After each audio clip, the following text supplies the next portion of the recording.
রহমান শিপন। শিপন জানাবেন তারেক রহমানের আগমনের উপলক্ষে কেমন দেখছেন সার্বিক আয়োজন?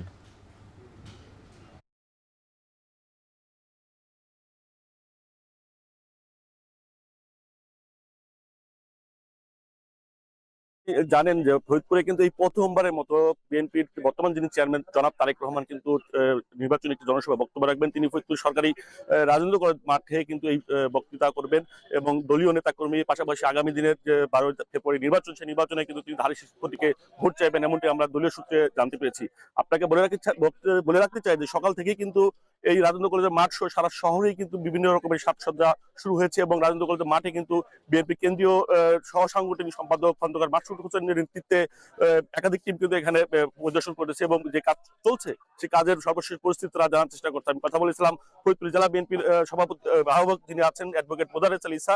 তিনি বলেছেন যে দলীয় প্রধান তারেক রহমানের আগমনকে কেন্দ্র করে দলীয় নেতাকর্মীদের মধ্যে একটা বিশেষ উদ্দীপনা এবং স্পৃহা কিন্তু আমরা দেখতে পেয়েছি এবং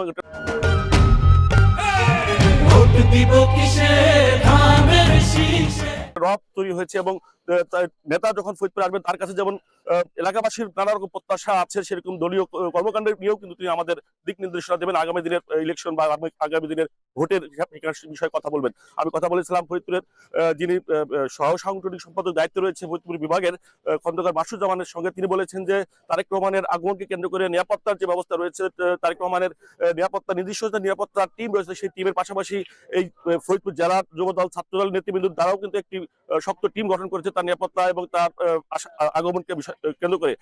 তিনি বলেছেন যে আগামীকাল বরিশাল থেকে একটার সময় আকাশপথে তিনি কিন্তু হেলিকপ্টার যোগে ফরিদপুরে আসবেন এবং ফরিদপুরের এই যে বিশাল মঞ্চ তৈরি করা হয়েছে সেই মঞ্চে কিন্তু তিনি বক্তৃতা করবেন দুপুর 2টার দিকে, এমনটি বলেছেন। তো সব মিলে বলতে হয় তারেক রহমানের আগমনকে কেন্দ্র করে ফরিদপুরের বিএনপি ও তার অঙ্গ সংগঠনের নেতৃবৃন্দের মধ্যে কিন্তু একটা আনন্দ এবং স্বাচ্ছ্বাস রব এবং তারুণ্য সৃষ্টি হয়েছে, এমনটি আমরা জানতে পেরেছি। তো উজ্জ্বল ছিল ফরিদপুরের তারেক রহমানের আগমনের সর্বশেষ খবর। এদিকে 6 ফেব্রুয়ারি নির্বাচনের ইশতেহার